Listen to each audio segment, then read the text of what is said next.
बलि की कथा आती है। प्रहलाद के हुए हैं विरोचन, विरोचन के हुए हैं बलि। और बलि भगवान के बहुत बड़े भक्त थे, लेकिन अपने वंश का भी कुछ असर पड़ता है थोड़ा बहुत। यद्यपि भगवान के भक्त थे, लेकिन देवताओं पे विजय पाने के लिए यज्ञ कर रहे थे।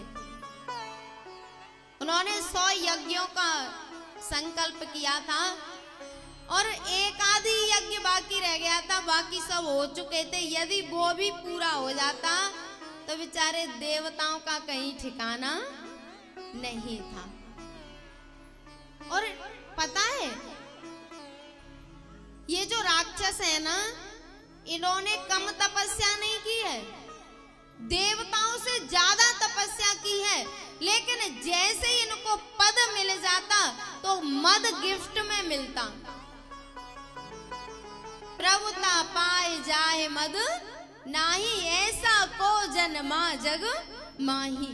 जैसे ही इनको थोड़ी सी समृद्धि मिलती, पद मिलता, अहंकार आ जाता और इन विचारों का पतन हो जाता।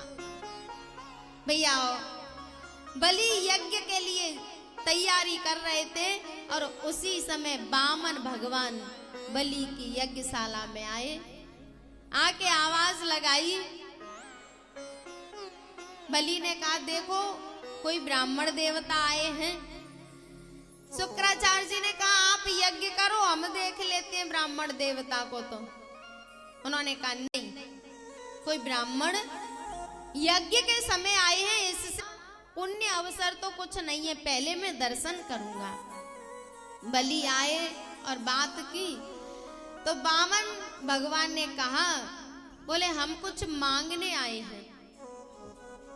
बलि ने कहा, मांगो। आप मुझे जानते तो हैं? हाँ, हम जानते हैं, आप बहुत बड़े दानी महाराज बलि हैं। बोले मांगो तो। बोले महाराज, हमें 3 पग भूमि दे दो, और वो भी हम अपने पैर से नापेंगे। बले पदत्रयं भूमे कस्मात् धरिर्याचता। बलि, मेरे पैर से मुझे 3 पग भूमि दे दो। बलि ने कहा, महाराज क्यों सुबह ही सुबह मजाक कर रहे हो? आप बिल्कुल छोटे से तो हैं और 3 पग भूमि से क्या करेंगे? भगवान ने कहा, भैया चाहे कितनी ही भूमि पड़ी रहे, लेकिन अंत समय पर 3 पग भूमि ही काम आती है। चाहे कितनी ही पड़ी रहे, तो मुझे तो जितनी जरूरत है उतनी दे दो। बलि ने कहा, गौशाला मांग लो, आश्रम मांग लो, गाय मांग लो। तुम इतने बड़े दानी के दरवाजे पर आके और ये छोटा सा 3 पग भूमि मांग रहे हो। भगवान ने कहा, नहीं, हमें तो इतनी ही जरूरत है, इससे ज्यादा हमें नहीं चाहिए। क्योंकि जो संत होते हैं, ब्राह्मण होते हैं, संतोषी होते हैं। उन्होंने कहा, हमें तो इतनी ही भूमि चाहिए। बलि ने कहा, ठीक है, बताओ कहाँ चाहिए। भगवान ने कहा, पहले संकल्प करो। और जैसे ही संकल्प की बात आई तो शुक्राचार्य जी देखने लग गए, सोचने लगे, इतने बड़े दानी के दरवाजे पर और कोई 3 पग भूमि के लिए संकल्प करवा रहा है, इसका मतलब कुछ न कुछ दाल में काला है। शुक्राचार्य जी ने मना किया, बलि संकल्प मत करना। बोले क्यों? अरे बोले ये ब्राह्मण नहीं है। बोले तो? बोले ये तो साक्षात नारायण है और ये बहुत छलिया है, इसने बहुतों को पहले छला है। बलि ने कहा, गुरुजी सही सही बताओ ये कौन है? बोले मैं सही बता रहा हूँ, ये वही है श्री हरि, और ये बहुत छलिया है, ये वामन का वेश बना के आया है। बलि ने कहा कि यदि ये वही है तो फिर मैं जानबूझ के इससे छलूंगा, ये मुझे छल ले। बोले क्यों? बोले जो दुनिया का मालिक है वो मेरे दरवाजे पर आया है मौके को चूक गया तो भविष्य में जाने ऐसा मौका आएगा या नहीं आएगा। जैसे ही बलि ने जो गंगा सागर होता है ना, उसमें से जल लेने के लिए हाथ किया तो शुक्राचार्य जी उस सागर की ठोंटी में बैठ गए। जल नहीं निकल रहा।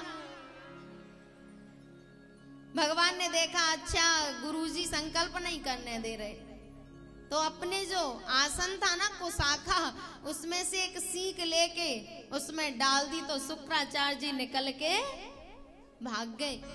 भगवान ने कहा कि गुरु तो यही सिखाते हैं कि जब महात्मा और परमात्मा दरवाजे पे आ जाए तो चाहे कुछ भी हो जाए लेकिन अपने धर्म से पीछे नहीं हटना चाहिए, और आप ही मना कर रहे हो। शुक्राचार्य जी तो निकल गए और बलि ने संकल्प किया कि मैं आपको 3 पग भूमि का संकल्प करता हूं, 3 पग भूमि दूंगा। भैया जैसे ही संकल्प किया तो भगवान ने अपना आकार बढ़ाया और 1 पग में नीचे के लोक नाप लिए और 1 पग में ऊपर के लोक नाप लिए।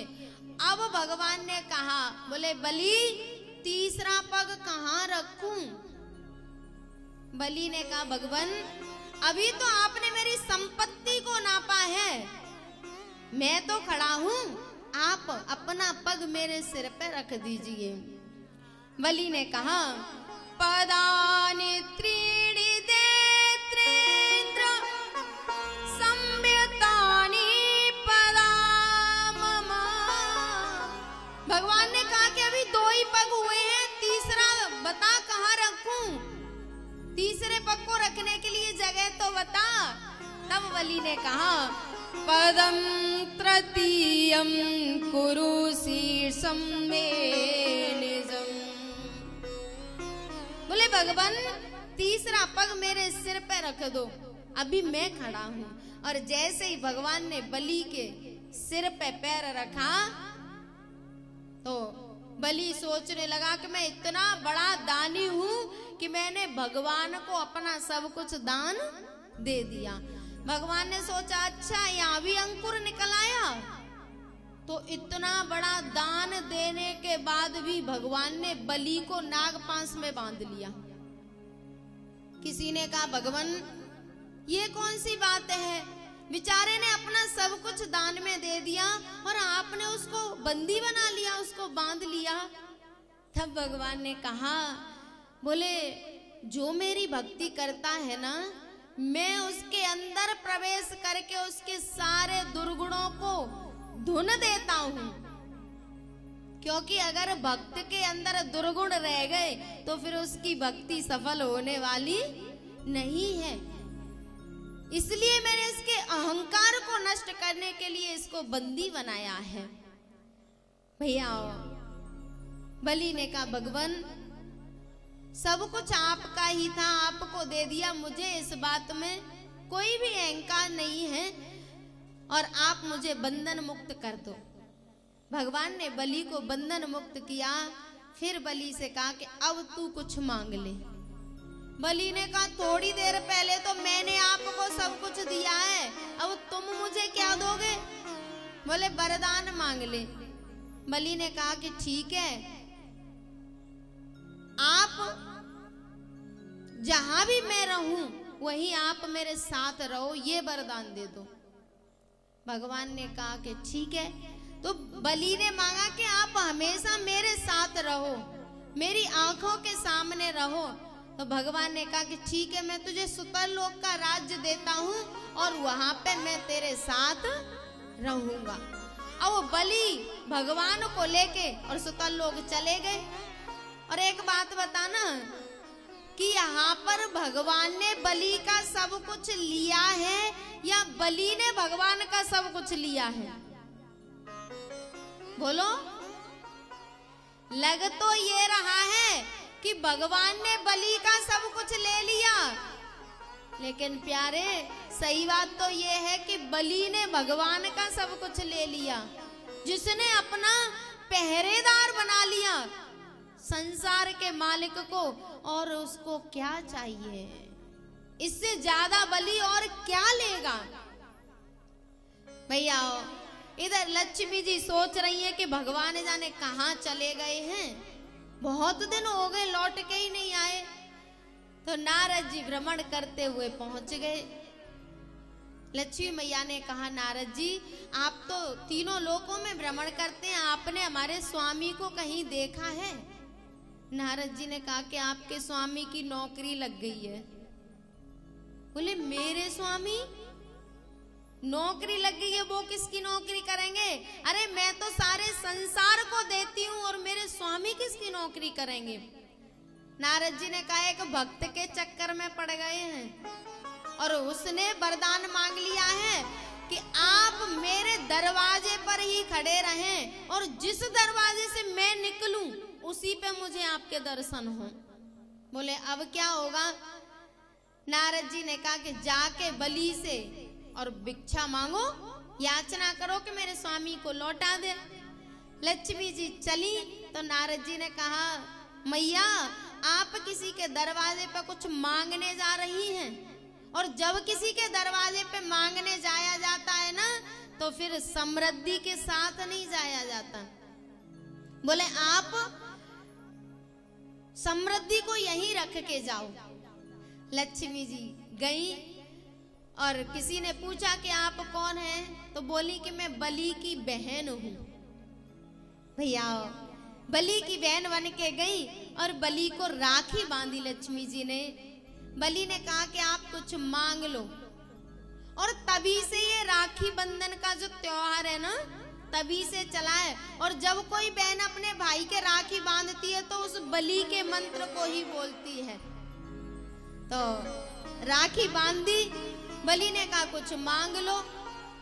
लक्ष्मी जी ने कहा कि भैया मेरे यहाँ किसी चीज की कमी नहीं है, पर तू देना चाहता है तो फिर एक चीज मांग लूं। बोले हाँ। तब लक्ष्मी जी ने कहा, ना मन में कछु कामना भोगन की भरमार।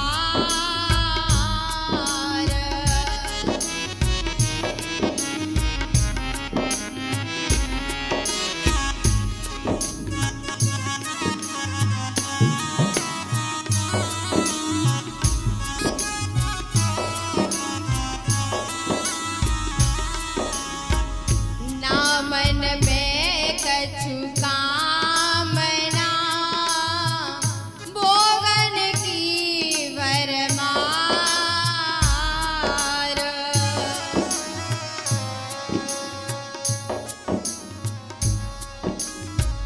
भैया मुझको दीजियो अपन चौकीदार।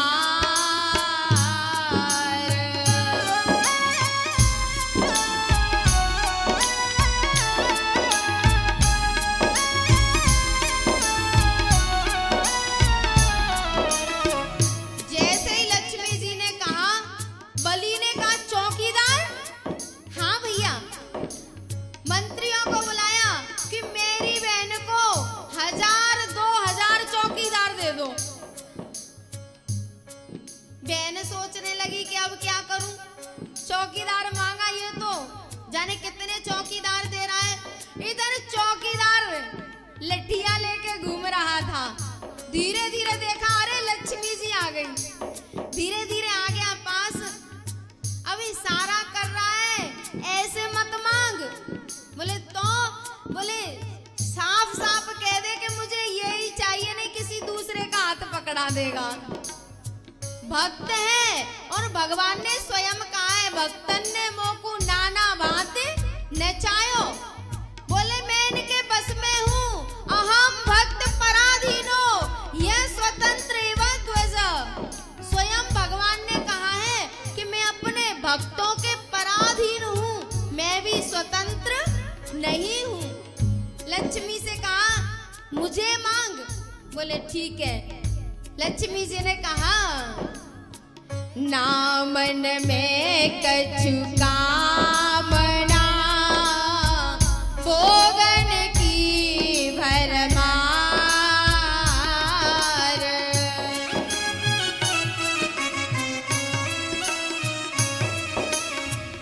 भैया मुझको चाहिए। ठाकुर जी सड़क सड़क के पास में आ गए हैं और कह रहे हैं कि तू हाथ पकड़ ले, स्पष्ट कह दे कि यही चाहिए। और दूसरा, भैया मुझको चाहिए तेरा जेई चौकीदार।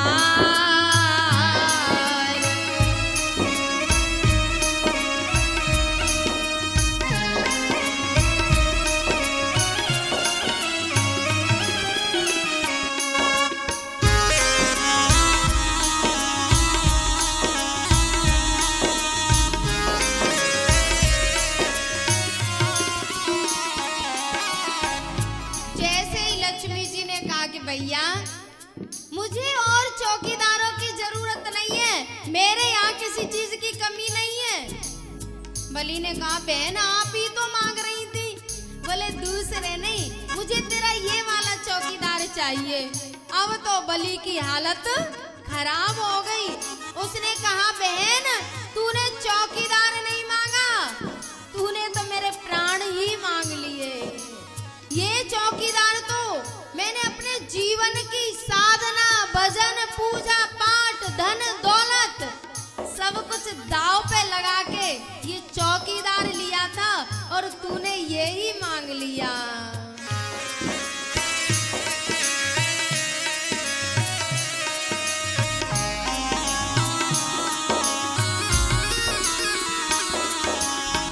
ना मन में कछु कामना, भोगन की भरमार।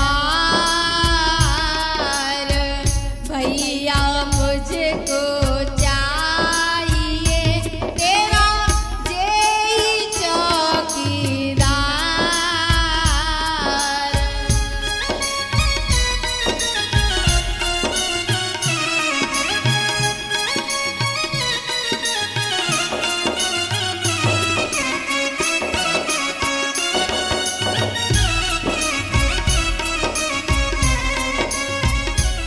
बहुत देर से धर्म संकट में हूँ, वो मेरे सामने बैठा है, मैं उसके सामने बैठी हूँ। अब ये समझ में नहीं आ रहा कि वो मेरा चौकीदार है कि मैं उसकी चौकीदार हूँ। हरि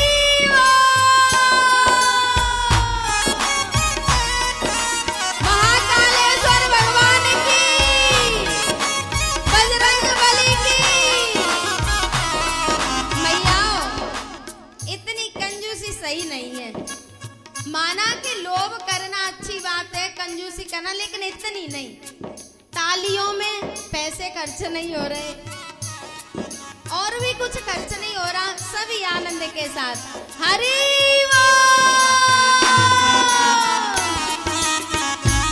महाकालेश्वर भगवान की, बजरंग बली की, फतेहगिरी बाबा की, विजेंद्रगिरी बाबा की, क्या बोले।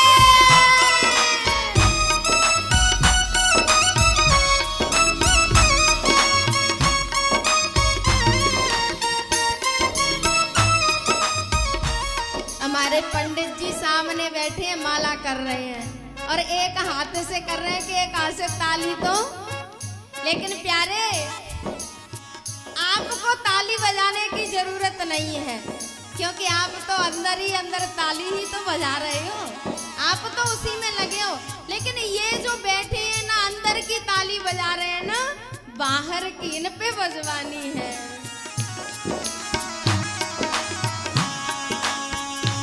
जब से सामने ने हो जब से ठाकुर जी ने पकड़ा मेरा हाथ, हो गई मेरी बल्ले बल्ले।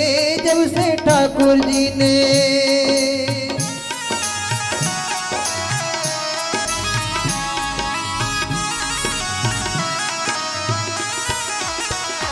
वो तो रहता है, वो तो रहता है हर पल मेरे साथ। हो गई मेरी बल्ले बल्ले। जब से ठाकुर जी ने पकड़ा मेरा हाथ, हो गई मेरी बल्ले बल्ले।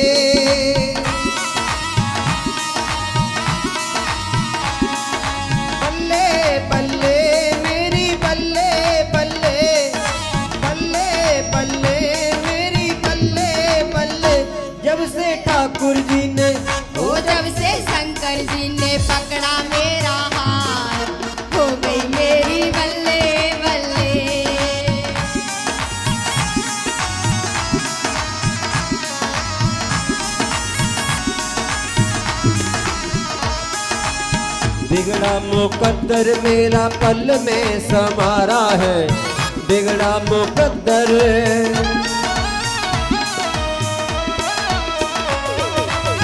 बिगड़ा मुकद्दर मेरा पल में समारा है, टूटी हुई किश्तियों को दे दिया सहारा है, डूबी हुई किश्तियों को दे दिया सहारा है।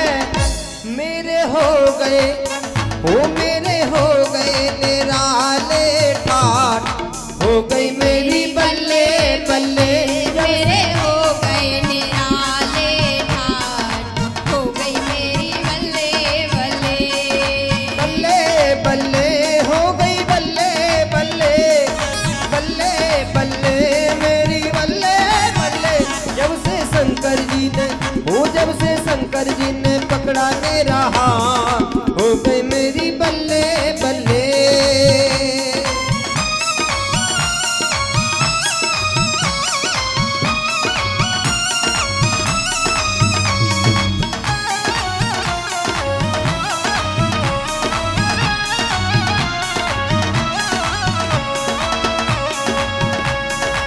भोले के जैसा मैंने और नहीं देखा है, शंकर के जैसा।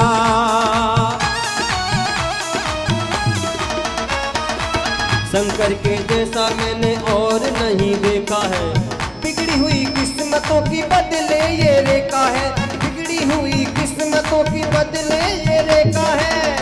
अब तो मौज में, अब तो चैन में, अब तो मौज में कटे दिन रात, हो गई मेरी बल्ले बल्ले। जब से शंभू जी ने पकड़ा मेरा हाथ, हो गई मेरी बल्ले बल्ले बल्ले बल्ले। हो गई बल्ले बल्ले बल्ले बल्ले, हो गई बल्ले बल्ले। जब से भोले जी ने, जब से शंभू जी ने पकड़ा मेरा हाथ, हो गई मेरी बल्ले बल्ले, हो गई मेरी बल्ले बल्ले, हो गई मेरी बल्ले बल्ले।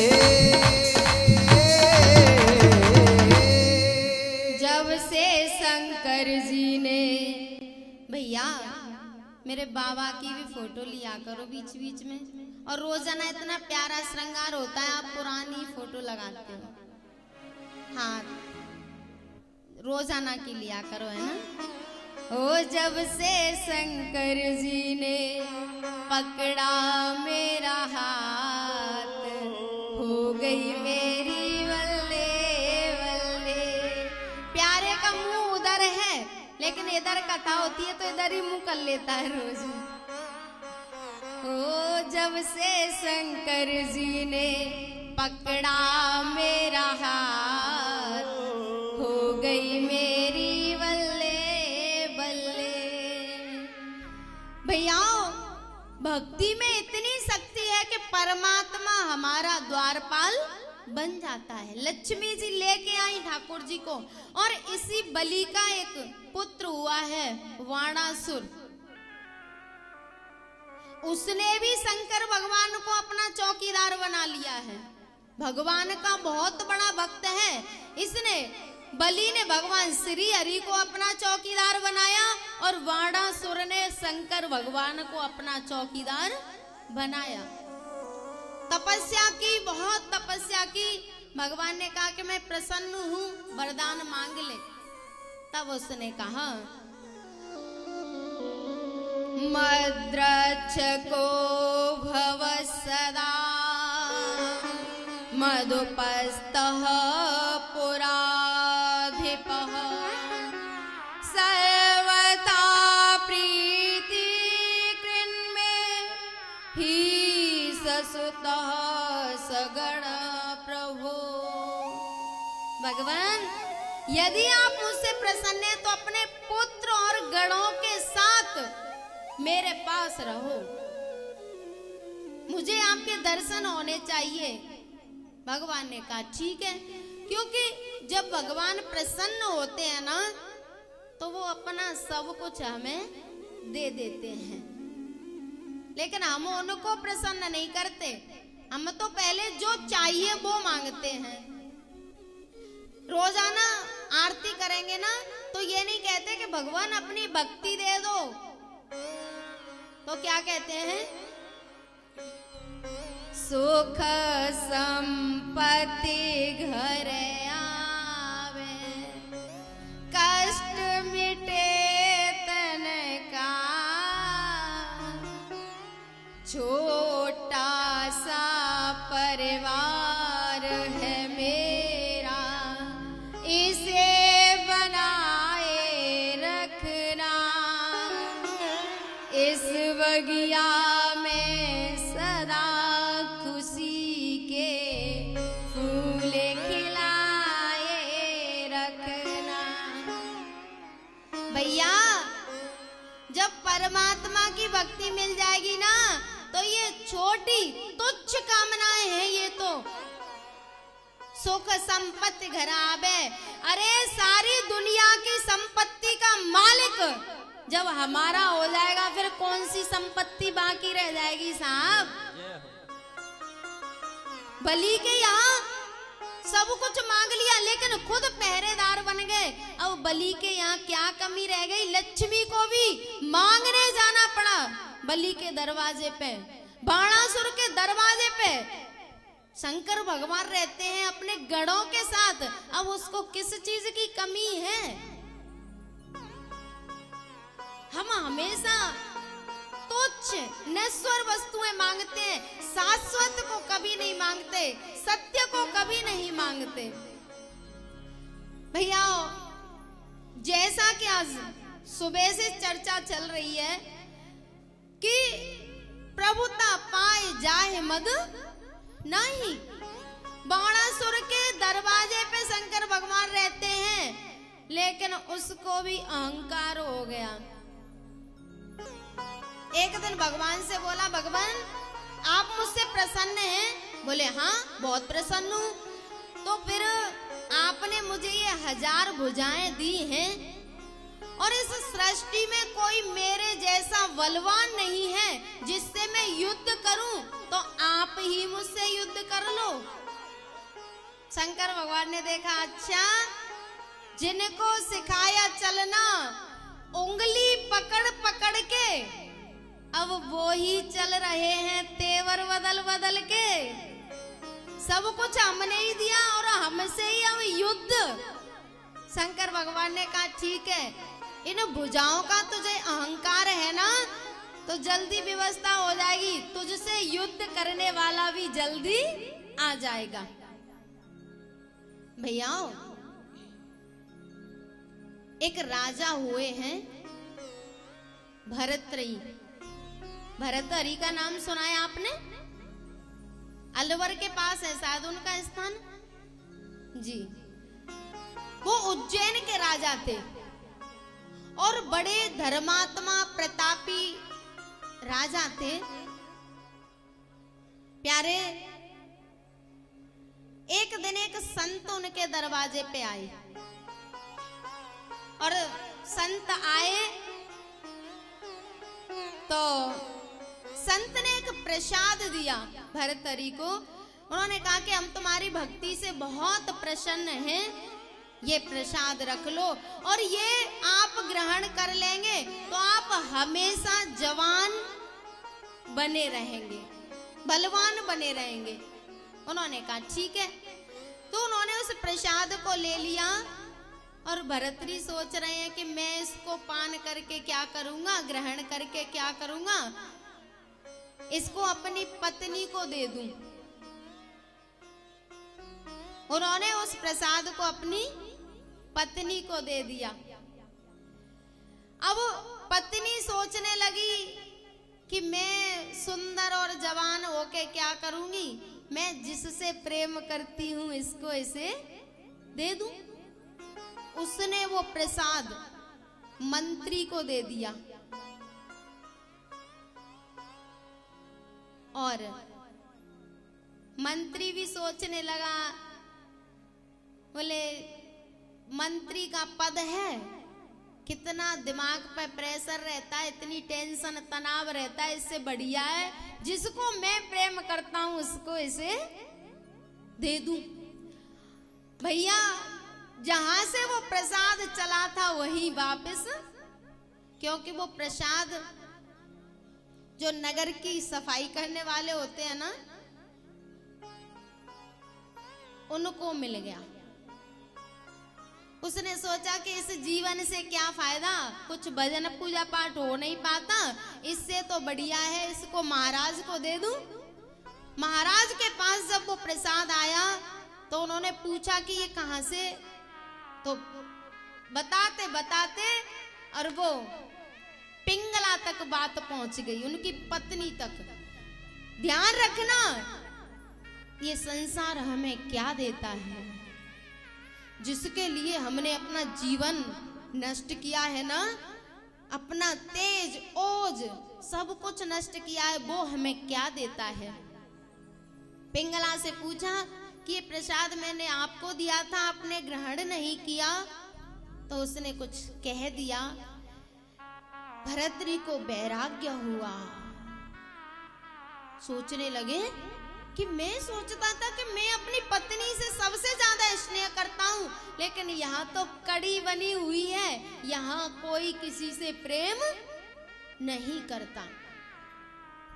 भरतरी तपस्या करने के लिए चले और उनके मन में एक बात आ रही थी, संसार जलती आग है, इस आग से झट भाग कर आशांत शीतल देश में हो जा अजर, हो जा अमर। अरे इस संसार में मैंने अपना सब जीवन नष्ट कर दिया, लेकिन मैं किसी को प्रसन्न नहीं कर पाया। मैं जिसके लिए सब कुछ करता रहा वो मुझसे प्रसन्न नहीं है, वो कहीं और जुड़ी हुई है।